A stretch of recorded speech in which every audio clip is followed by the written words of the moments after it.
Hello, everyone. Greetings from the University of South Florida in Tampa. Please note, this session is being recorded.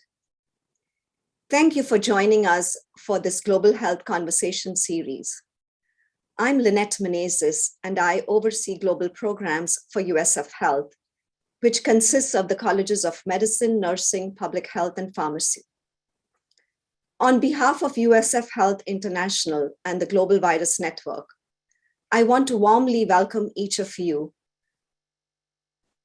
to this conversation series.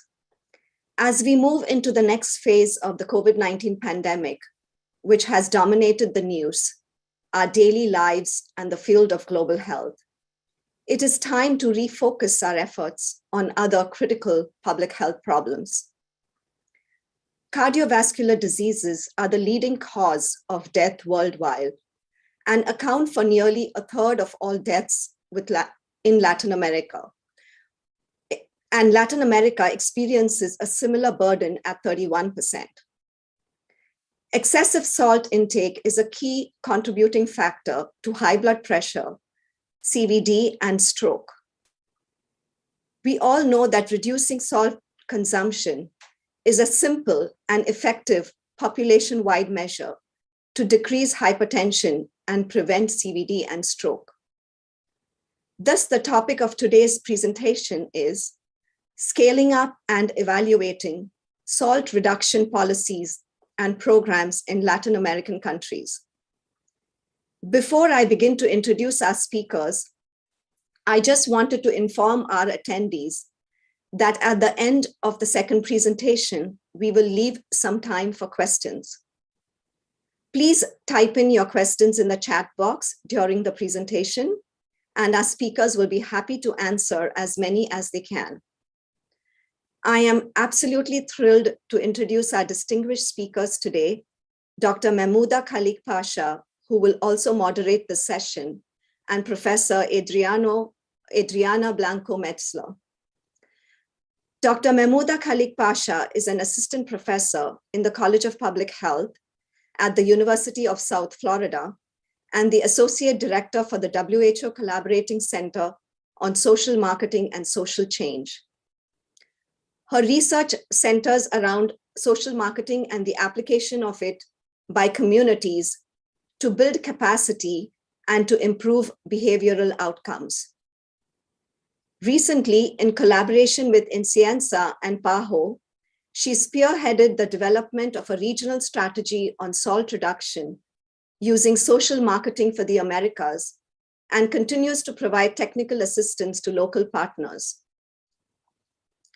Professor Adriana Blanco-Metzler is a senior research scientist at the Costa Rican Institute for Research and Teaching in Nutrition and Health since 1983. She's the principal investigator on many research projects related to salt reduction in Latin America. She is the chair and or member of several international and national commissions and committees in the area of salt reduction. Most notably, she was a member of the Technical Advisor Group-PAHO Initiative on Cardiovascular Disease Prevention through the reduction of salt in the Americas from 2009 to 2020. In 2021, Professor Blanco received the prestigious World Hypertension League MacGregor Excellence Award for her work in dietary salt reduction at the population level. Professor Blanco is well published with more than 60 peer-reviewed publications. Please take it away, Professor Blanco. Thank you.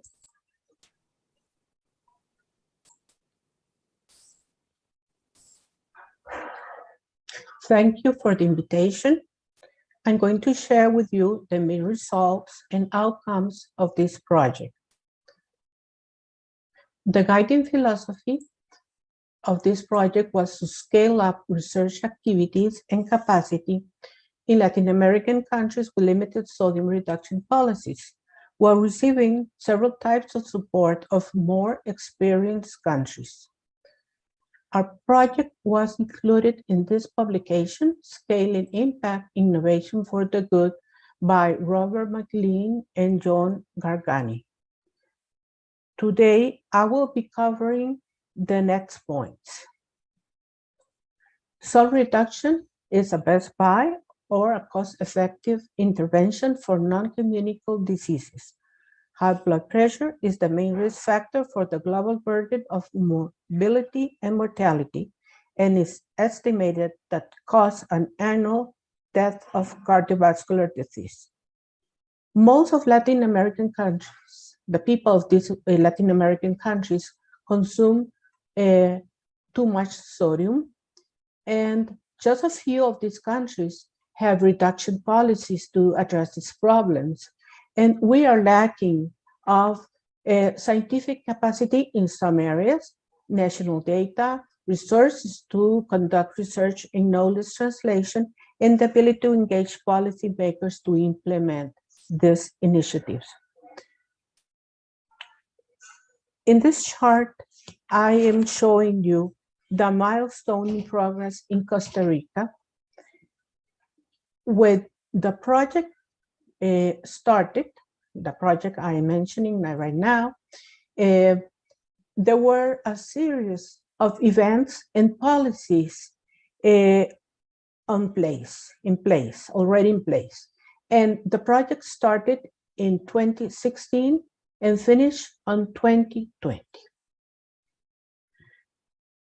The participants of this project were at least 78 professionals from 5 Latin American countries and several institutions of each country, with the tech assistance of a number of international institutions. The main objective was to promote policy innovations in food system by scaling up existing programs and supported the development of new programs through a consortium of institutions from 5 Latin American countries: Argentina, Brazil, Costa Rica, Paraguay, and Peru. The project had 5 components: food environment, that was evaluated through food labeling and lab analysis, behavioral change, impact on health and economy, knowledge translation, and finally, evaluation. This chart shows the activities according to each objective and the output, the short-term outcomes, intermediate outcomes, and indicators of success. To develop capacity, we train the team with on labeling and social marketing, health and economic impact evaluation, and knowledge translation. For the component of environment, we had several contributions in food labeling. For example, a protocol for the tool FLIP, Front Labeling Information Program, was developed. Also, adaptation of FLIP to Latin American countries was done. This is called FLIP LAC. We look at regional target compliance. They're over the 80%.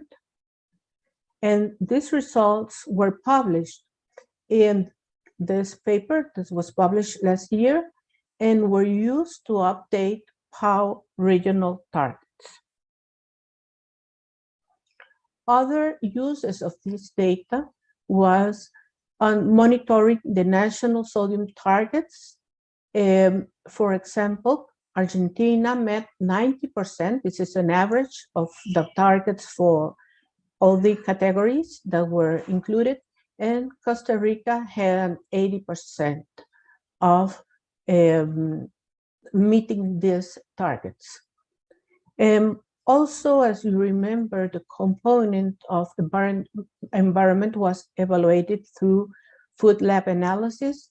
We studied street foods, fast foods, and artisanal foods in the 5 countries. Each country did their own analysis, and this includes, for example, tapioca in Brazil, hamburgers in many of the countries, tacos in Costa Rica, or some soups prepared in Peru and Paraguay. It is important to note that these products are produced mainly by people with low income and are eaten by this type of people. What were the results? The results of these contents were classified according to country, according to the category of foods, and the content of sodium using the traffic light profile. And you can see Brazil and Paraguay are highlighted in red. They have the highest amount of sodium in their foods, or most of them.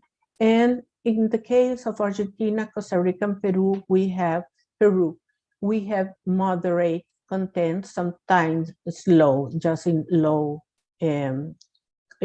proportion. This is very important because, as you know, sodium is everywhere. And this is just to make you aware that these products also are a source of sodium. There are several contributions of behavioral change, but the main one was the regional social marketing and communication plan. Dr. Mahmooda will address this in the next presentation. Regarding to health and economic impact, more than 21 of cardiovascular disease in Brazil and 50% in Costa Rica could be avoided by reducing salt to recommended levels. And the cost for the Brazilian health system of hypertension has been estimated annually on $342 million US.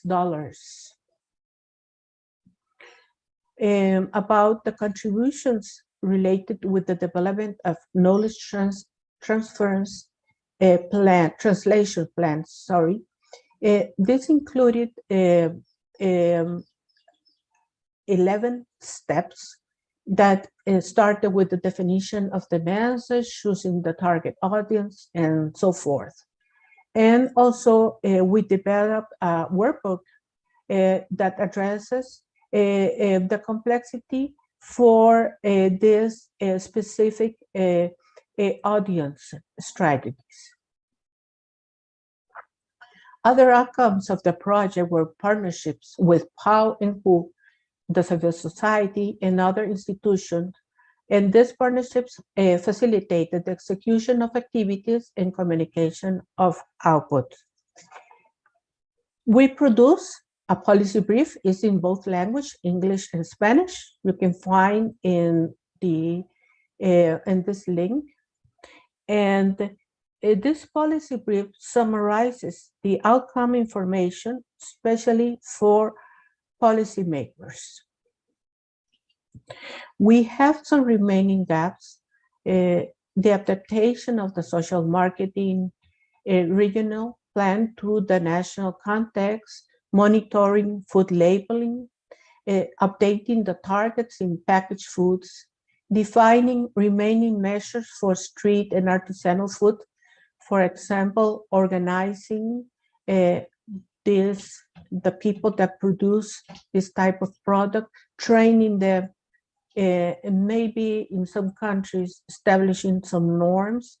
Also, raising awareness that not all countries have been trained in health and economic benefits of reducing sodium intake. In conclusion, the project illustrates the benefit of collaborative work with the support of international and technical assistance. We have produced scientific evidence for decision-making, in sodium reduction policies and programs and has innovated in food systems. This can be used as a model for other public health interventions that require technical food policy analysis and consumer behavior. And this is just to announce that the next week we will start celebrating the Salt Awareness Week. And the approach is to improve our health is by checking the salt habit. Finally, I want to acknowledge and give thanks to all these people and to the institutions that made possible this project. Thank you very much.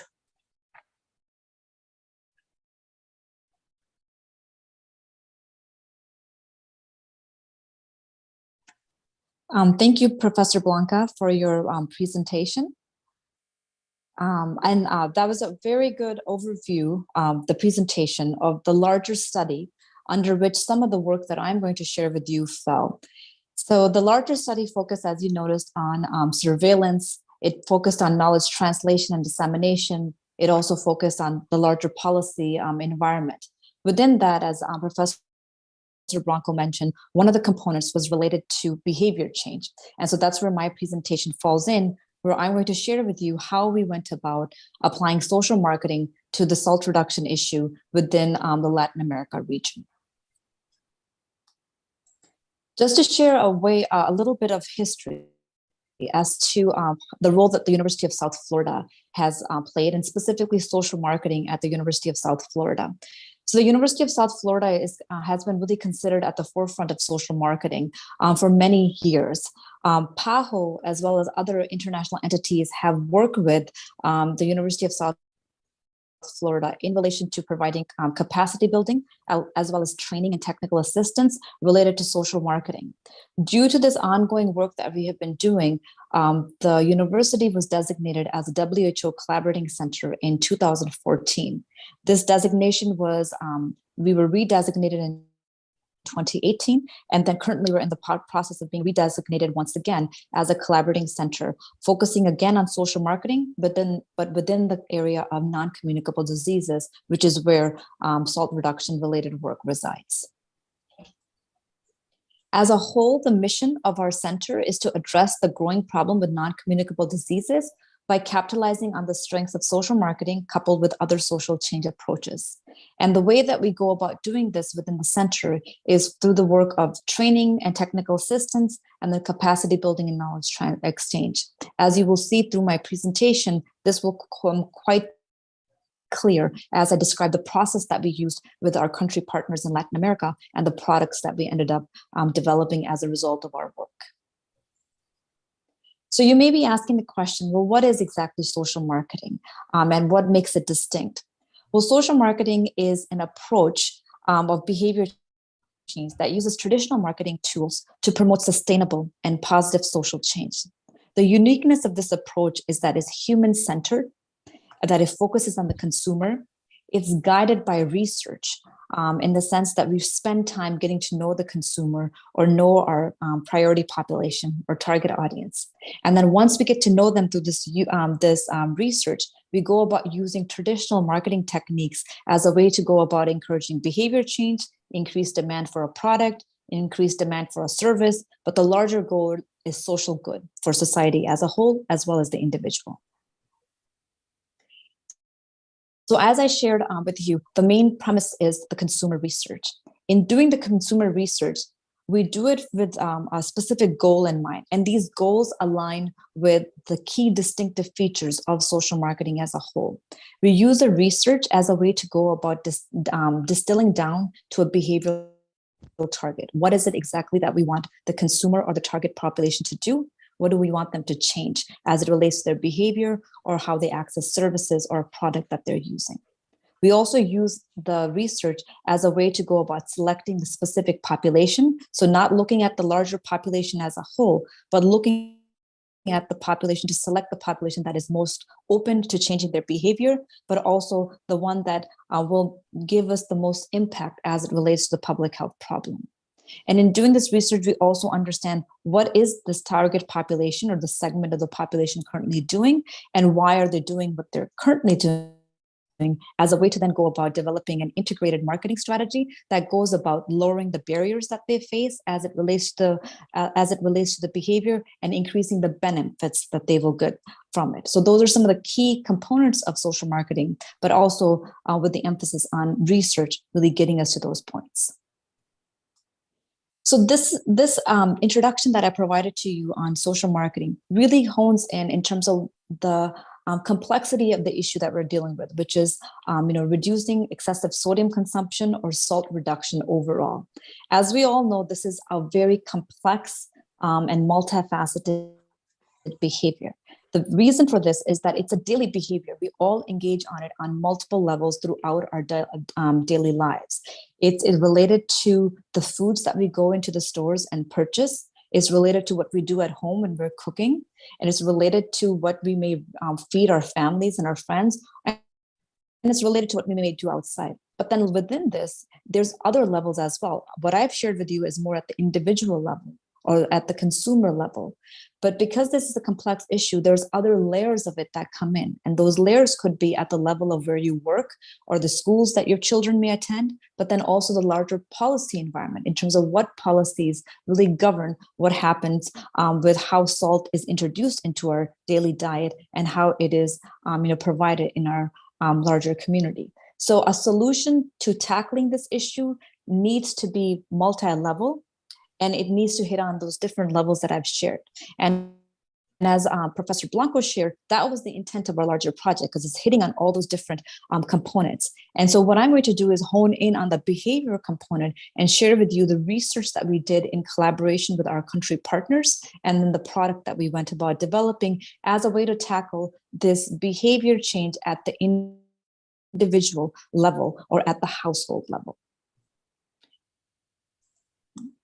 So within the larger grant that Professor Blanco shared with you, the Scaling Up and Evaluating Salt Reduction Policies and Programs in Latin America, there was the objective 2 is where the social marketing work resided.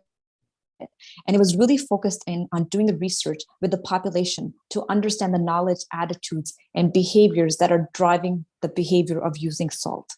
Specifically, doing some of the research and the discussion with our country partners, we came to a project goal at the very beginning of the project. And that goal was strategies that aim to decrease demand for salt and high sodium ingredients used in the household food preparation and consumption. So through a discussion with our country partners, we decided that it was important for us to focus on at the household level at this moment in time. And the reason for the selection was that based on the discussion, there was quite a lot that many of the countries had been doing at the policy level and at some of the other levels. And so we decided that let's focus on this area, which may have been not explored as fully as some of the other areas where there was some ongoing work. So once we had the project goal in mind, then we decided to focus on, well, what is going to be the specific behavior that we would like to advocate for or encourage, and then who is our population of all the general population that may exist in, say, the 5 countries. What are we going to focus on? So the behavior that we focused on is specifically reducing the use of salt within the household and by substituting with new ingredients, say herbs and spices. But it's about reducing what's the current intake is in the normal day-to-day cooking and even maybe purchasing behavior, but then also in terms of being new and innovative and making a switch. So then when we thought about, well, who does this apply to? Who's our audience or our consumer or our priority population?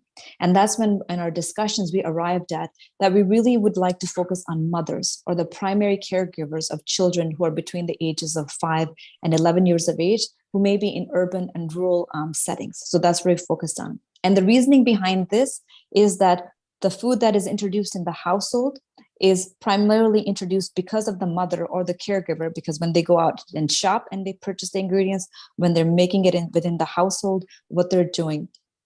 And so that is introduced in that setting. And then also we thought about from the children component the 5 to 11, that's a very important time in children's lives where they're developing their taste and their palate for what they prefer. And that if we are able to target them at this age, then we will go about achieving more long-term change in the future, because you will change the taste profile for these children. So I'm just sharing with you the primary audience and the mothers, but our project was quite complex, and we did talk about, fathers and other, caregivers, and we talked about the other household members too. But I'm going to focus primarily in my discussion today just on the mothers, in sharing some of the research findings and some of the work that goes off of there. So in order for us to get to developing our social marketing strategy, or the integrated marketing strategy, we had a number of trainings that were done virtually, as well as workshops that we did in person, where we brought in all the country partners from the 4 country teams. And so they were Brazil and Costa Rica, Paraguay, and Peru. And here you have a picture of Professor Blanco's team from Costa Rica at one of our workshops that we had. And then also on the side, you will see an image of a collage that we created. And this is I believe is from the Costa Rica country as well, where as part of the social marketing process, once we identified a behavior, and then once we identify a priority population, we engage the participants in a discussion on developing a persona, which is an archetype, or a stand-in for who the priority population is. So it makes a priority population much more of somebody who's living, someone who's real, rather than just a demographic profile of a female between this age who happens to live there. So here you'll see a representation of Laura, who Costa Rica created as a way to get to know their consumer better, to then help us in relation to guiding the research that we would do with Laura and other women who are like her. But these workshops that we did were very important, because we were doing work virtually for a majority of the time. So each of the countries were working independently on their specific social marketing research. But then when we had these workshops, it was an opportunity for the countries to share their work and share their research, and for us to then sit and see, are there similarities that we see happening across the countries? And can we build on these similarities? And what are the differences? And are the differences so unique in the sense that we have to do something about them, or can we override them with the similarities that we see across the region? So as I mentioned to you, these workshops led to us doing some research in the field. And so all 4 countries that we were working with conducted research. So what I'm going to share with you in the next 3 slides is a very high level summary of some of the research findings that we came to. And these were research that we did that was more qualitative in nature, which is that we did individual interviews, they did focus groups, they did journey mapping. And some of this research has been published recently as well, in the sense of for specific countries, they've been able to publish the research. So when we did the research, our main goal is to really understand the knowledge and awareness of the population as it relates to salt and how they use it within their household, but also to understand what role does salt play in their household? What are the attitudes that govern it and the behaviors? And more importantly, what are the barriers, and getting a better understanding of it? And so some of the things that we found is that the mothers shared that cooking with less salt or cooking with salt was a way for them to go about nurturing their family. And then also one of the things that they were showing is that by cooking, they show kind of their creativity and oftentimes the innovation. And then also the cooking, or also anything related to reducing, say, salt or doing something healthy, was an important component that they shared, because it was a way for them to stay in good shape or stay healthy. Some of the barriers that we shared, and this is where we really focused on our research, is that there was an increase in the consumption of processed foods that they shared, and sauces and that are high in sodium, but it was particularly with kids. So they shared that once the kids are out of the household, they don't really have a lot of control. So in the schools or some of the other outside settings, there was a habit of adding salt to prepared food. The reason that there may be more salt that was being used is because of time constraints. And so, they have parents who are working outside in full-time employment, and they may not have time to make food from scratch. And so they may be relying on spice packs, bouillon cubes, or other elements that are being introduced that go about increasing the salt that the families are eating. There was also some aspects of that there was a resistance to change because the traditional cooking was the way it is. And that, why would you change something when that's what we're used to? And this is what it's all about, the family. And then also there was what we found is the association with salty food equals it's tasty food or it's delicious food. And if there's food that's not salty, it means it's, it doesn't taste good, of course, but that some of them associated with illness and not that. And then also the larger issue with mothers or caregivers was that if they do go about reducing salt, that their family is not going to eat it. So their children are not going to eat it. Their spouses may not eat it. And so that was a big fear governing why they may choose not to use less salt in their cooking. And then other questions that we asked related to, well, where is the decision being made? And so primarily the decision is being made either in the supermarkets or is being made in the household. Supermarkets where they purchase the product and household where they're making the product. And then we put schools on there as well because that was related to children and where they were getting exposure. And then we also wanted to understand through our formative research, well, if we were to come up with a strategy or come up with some messaging, what would be the best way to reach them? And so they shared social media, healthcare providers, and then also looking to grandmothers and celebrity chefs or other spokespersons of those sort that they may go to get information about, salt and reducing the amount of, salt that they're using in their day-to-day diet. So looking at all these research findings, we went about as all the country teams, we sat in a workshop, we all shared our research findings, the summary that I shared with you. And then we sat there and said, well, what's the key insight? So we're looking at all this information. What is it that's really driving this behavior within these households? And how can we distill it down to something that we can then use as a way to then go about developing our social marketing strategy? So when we distill the data down and think about the key insights, what we found is that underlying all this research is this aspect of emotional attachment to tradition. And you saw that when I shared the research findings as well. Tradition in the sense, this is how we make our food. And so by making your food a certain way, you're passing on your family's traditions through that cooking. And so that was a big element that came in. The other big element that came in was that perception of that healthy or low salt or sodium food as being, not tasty. It didn't taste good. It was bland. And that the other element that a mother showed her love or a caregiver showed their love for their family by the way that they cooked the food and by making the food taste better. And so that's how they showed their love for the family. And then the other aspect, which was more practical in sense, is that there was a low risk perception that individuals were not familiar with. First, how much salt to use on a daily basis, but second, where is the salt coming from into their daily diet? That there was a low risk perception of that. And so those are some of the key insights that we found as we kind of distilled the research down to understand, well, how do we go about reaching this population? And then we also likewise looked at, well, okay, so now that we know those are some of the insights, what are other things that I'm saying demand drivers, but things that can be used as leverage to encourage them to change their behavior? And so some of the things that were shown as drivers were that the caregiver can feel that they can end the cycle of chronic disease or cardiovascular disease in their family, that there's a benefit of the health benefit, that they're setting a good example for their children, for their life, for their life down the line. And as that cooking with less salt is a way for them to show that they care and love their family will be in a better shape. And then also this aspect of creativity and innovation, that is an opportunity for us to do something different or to try something different. And so those are some of the levers that we identified as a way to potentially encourage mothers to make a change in their behavior. So taking all this in, now what I'm going to move you to is to share some concepts that we came up with. And concepts are overarching umbrella ideas or the brands, if you can think about it, in terms of how we can go about developing an initiative or a program that goes about encouraging this behavior change. And so these are some concepts that we came up with that we shared with the country partners that try to hit on these key insights and these demand drivers.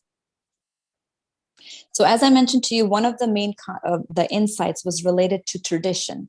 And so this was related to the emotional attachment to the tradition of family and the family pride. And so that you cook the way you cook because that's tradition. And then also you pass on that tradition to your family. So this is one of the concepts that came up. And in the concept here, you'll see just a male represented, but it's just showing a generational change. And it's saying how you can go about changing coming to new traditions or creating new traditions within your family by using less salt or setting your family up for better health. And so this is building on that tradition component, but it's also building on the component of being creative and innovative and then doing something different. And so setting your the life up for your children. So this is one of the concepts that we developed off of the tradition concept. And here's another one. And I just want to share one of the uniqueness of these concepts, as this is not that when I'm saying we, it's not us at the University of South Florida. This was generated by all the country partners. So Professor Blanco and her team and the others, all the researchers sat together with creative professionals.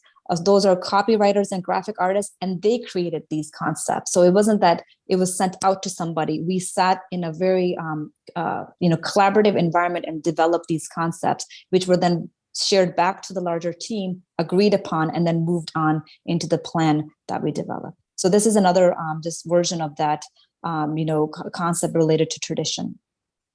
And then next element focused on taste. So as I mentioned to you, the fear of rejection and the understanding that less salt equals less flavor. And so here's a concept that you came up with, which is basically saying less salt, more life. And so this was a concept. And then it's also speaking from the perspective of replacement behavior, which is that if you are using less salt, you can say use lemon, onions, or other root or herbs as a way to go about replacing the place of salt in your food. And so this was one of the other concepts that came from that. And then finally, or not finally, there's one more after this, the aspect of love.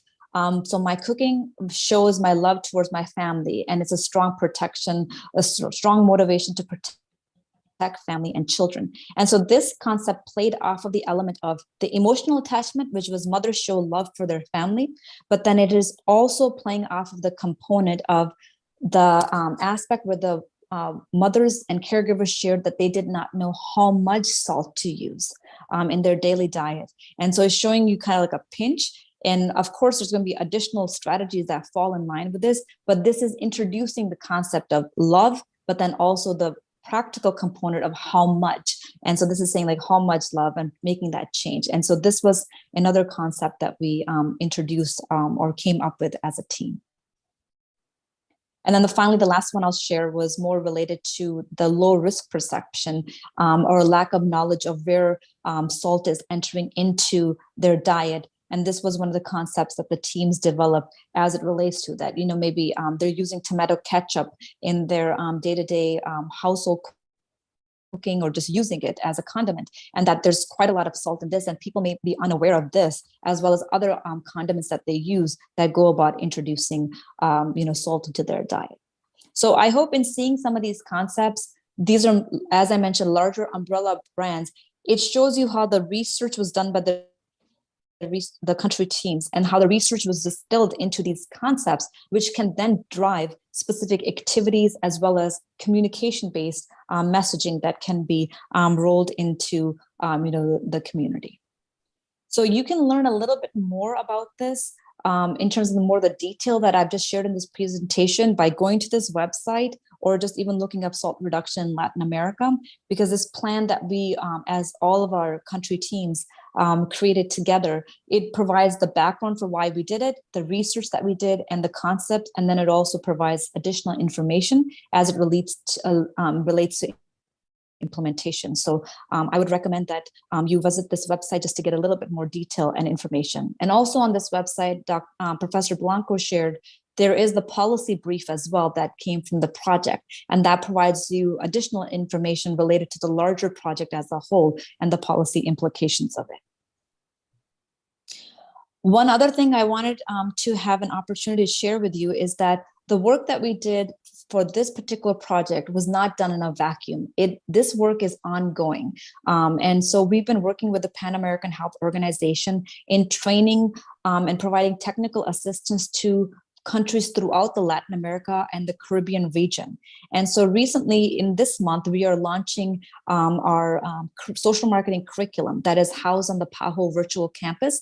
And so the University of South Florida is working alongside PAHO in, again, providing training and technical assistance to around 80 individuals who are primarily coming from Ministry of Health, as well as other governmental agencies. And we're working with them to do something similar to what we did with Costa Rica, Brazil, Peru, and Paraguay in developing social marketing strategies for a whole range of non-communicable diseases or risk factors. So it could be physical activity, nutrition, alcohol misuse, or tobacco, but we're working with partners. So I wanted to share that this program is being launched, and it consists of 5 different courses that we will be going through until the end of September.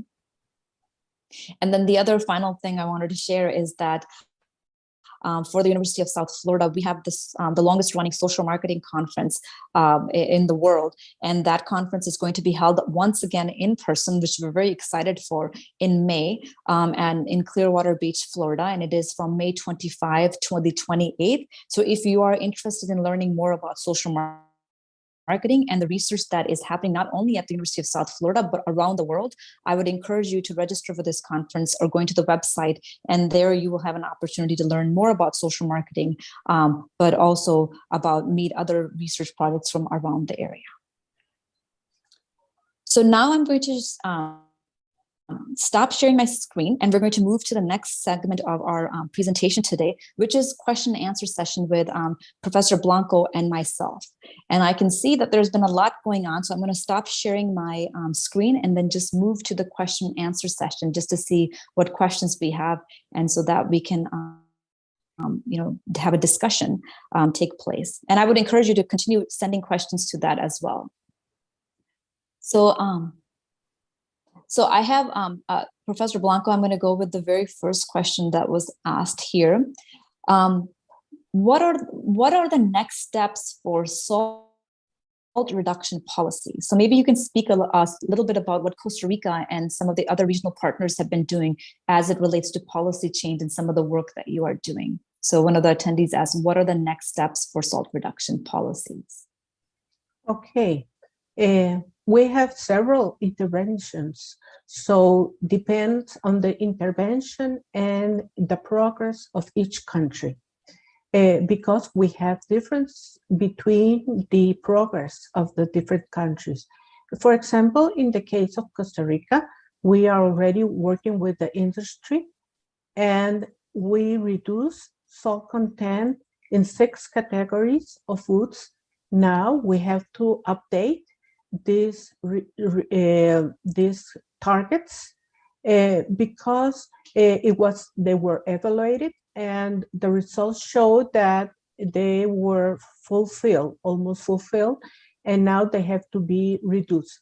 And for example, if we work for the food services, we are just starting doing our research on this, and we will know about knowledge, attitude, and practice of the owners and the chef or cookers of the different food services.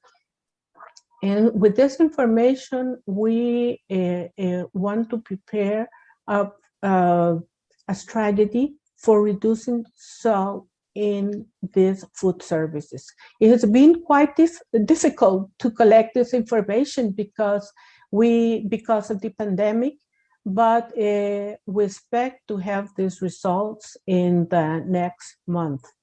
Also, we are adapting the social marketing plan, regional plan, because we have a more specific segment and for the primary and secondary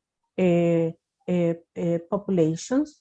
And we have prepared a new creative rationale, and advertising materials.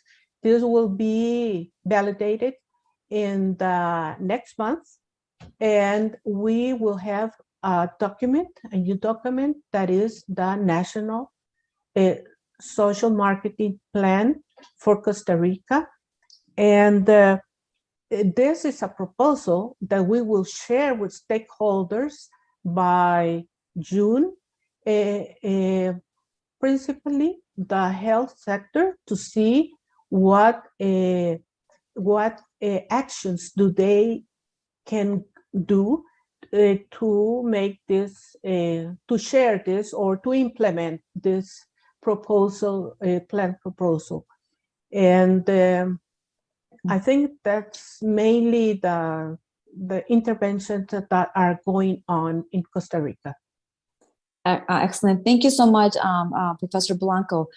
You answered a couple of other questions too, because some had written about the engagement with companies or industry as it relates to that work. But then also you answered one of the questions related to, well, what are some of the barriers that we have faced with some of these projects, in the sense that you're already showing that, you know, Costa Rica has moved to a national strategy as it relates to social marketing and adaptation. Because one of the things we discussed was that, you know, we created a regional plan, but the regional plan had to be then adapted at country levels and made it very specific to the local context. And then exactly what you said, which is validating. So I'm happy to hear of this information. I did want to ask you another question, which is building off of what you've shared already. And this comes from Dr. Nielsen from Brazil. He asked, could you share some examples of how Costa Rica and perhaps other countries have used the evidence from the IDRC project to improve sodium reduction policies? Additionally, what are the possible opportunities for countries and researchers for continuing the networking after the project? Yes, we know that several countries have used the evidence in many ways. For example, the idea with a labeling study was to evaluate the targets, the national targets. For those that had targets, for example, Brazil, Costa Rica, and Argentina had targets, and Paraguay just had for bread. And now they are, for example, Paraguay are taking in account to include other food products to have targets. And in the case of Peru, I know that they used also this information because they have a law on food labeling, so they could do an evaluation at the time of the law was published, and what was the content of sodium of these products. And let me see what else. And on social marketing, I'm not sure anybody is really progressing too much. Maybe here other people can help me.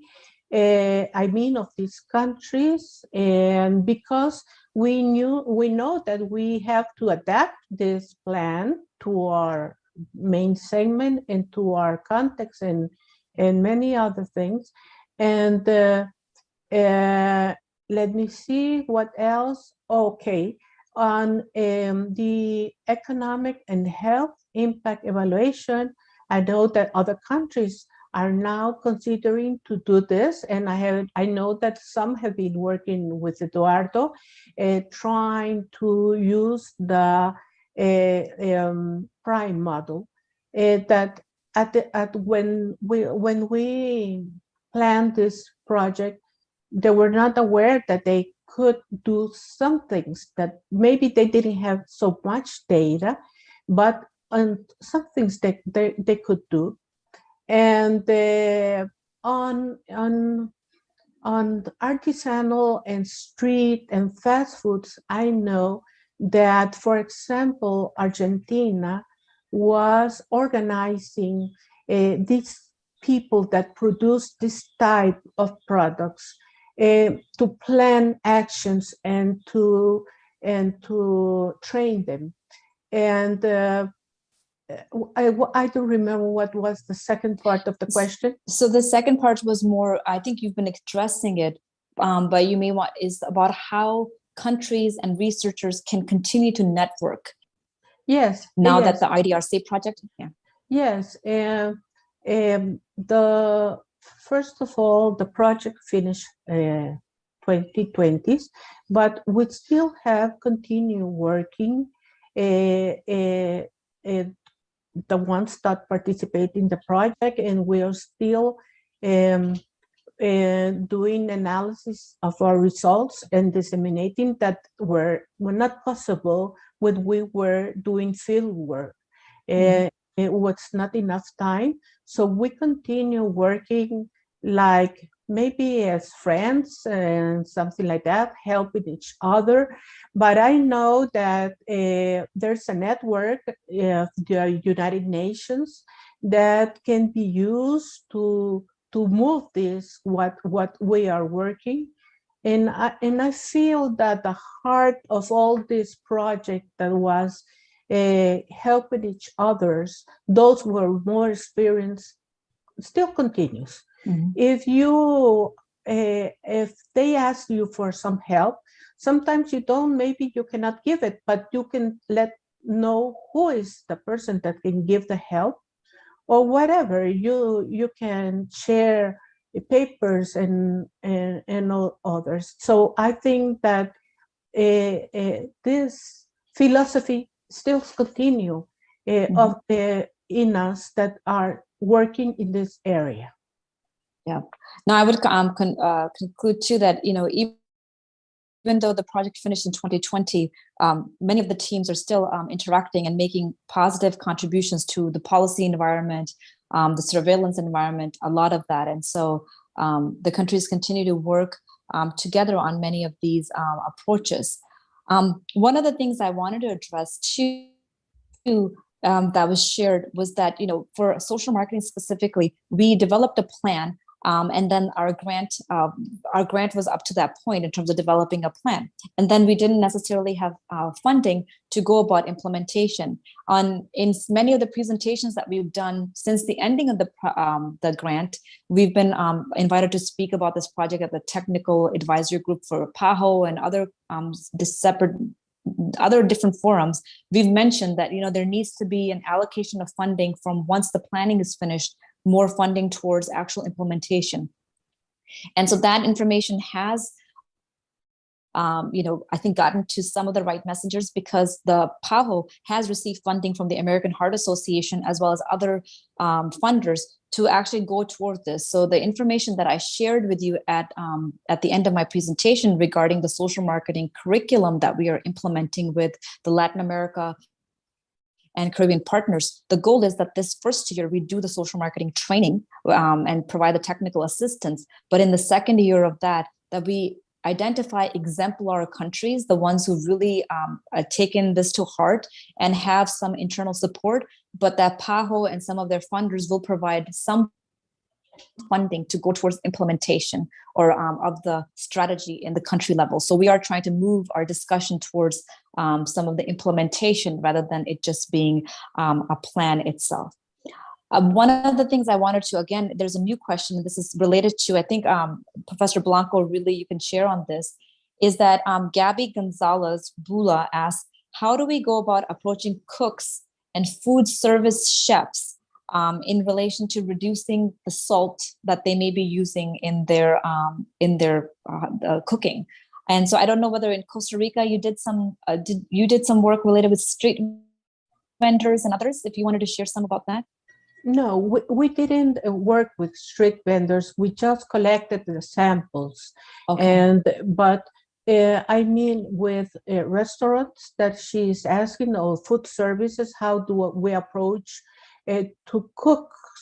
It has been very difficult. It has been very difficult because first, you contact the owner of the restaurant or the food service, many types of food services we have in our countries. And we ask them to participate if they are interested to participate in our project. For example, to know what what are their practices in reducing salt, and what are their attitudes, and some of their knowledge, general knowledge about if they know what is sodium and what's the difference with salt, and what is taking place in the country, what policies and all that. And we have had a moderate participant, not because people with the pandemic, they're so busy and so complicated attending all the problems they have. But how do we approach cooks? If this person, the owner, accepts to participate, we also ask him that we need the answer from a cook to see if there are differences between them. And this has been also a little bit more difficult because sometimes owners don't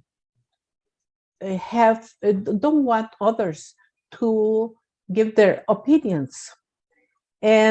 Or sometimes they think that the persons that cook are not very prepared.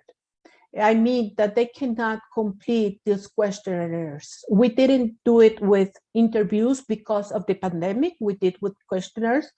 And finally, it's the way we have done. It has not been so easy, but we are moving forward. In some food services, the answers have been similar between the owners and the cookers, but in others there have been some difference. So it is a challenge. It's really a challenge to work with the cookers, but this is our first experience. This is this explorative project, and let's see what we will obtain in the next month. Yes, no, definitely. And I'll just share from one of the experiences that we had recently is that in the summer we were working with some partners from the Caribbean, and one of the countries selected street vendors as the focus for how they went about doing salt reduction in terms of reducing the amount of salt that they use. And so we went to the formative research phase, and the individual who was a researcher went about to interview the street vendors. And one of the things that she was unaware of, and their team as a whole, was that the street vendor didn't really make the food. They purchased the food from a central location, and then they brought it. And so the Ministry of Health and others were thinking that we're going to go talk to street vendors, and that's where our solution lies. But through doing the formative research, they found out, well, no, the solution has to move up because there was another central place where the decision, and so that mimics to what you shared, where there's the owners and others who may be preparing, and then that may get pushed down onto a street vendor. So it's a very complicated issue. Very difficult to address because you have to figure out the system in which it's governing. And then I think this is one of the questions, and I believe you would be very good about answering this, and I think this will be maybe our last question because we only have 2 minutes remaining, is that what are some of the beliefs that you encountered that have been difficult to address when it comes to cooking and or salt reduction? Beliefs that you've encountered. Beliefs? One of the beliefs is that you always have to add salt. And another belief is that cooking with less salt is not possible. Some of them think that. And let me see. Okay, maybe I can, I don't remember right now. And for example, that processed foods don't have much sodium, or maybe that some processed foods has less sodium. And let me see. most of them are practices also that we have identified. For example, the more use of processed foods to give flavor instead of using seasonings, natural seasonings, that this is slowing down because of all this publicity that these products have for them. And sometimes they think that the foods are very healthy and they are not aware of what they are doing. Okay. Yes, and I think what Professor Blanco, what you mentioned is the whole mystery behind the salt is habit and what people are familiar with. And salt, as we know throughout history, has played such an important role. And so I would like to, we are at 2:00, so I wanted to take a chance to say thank you very much to Professor Blanco for coming and sharing about your research project and kind of bringing it to University of South Florida and our audience that's here. So thank you very much for taking the time to share this project with us. And then also, we will continue to keep in touch. You will have Dr. Blanco's information as well as mine. So if you have any additional questions, please reach out to us or also go to the resources that we shared. And I believe our presentations will be shared with you as well, so that you will have our email address and you will have the links that we provided in the presentations to be able to access the information that we have shared. But thank you to everyone for attending. And again, thank you to Professor Blanco for coming to this forum. So thank you, everyone. And I hope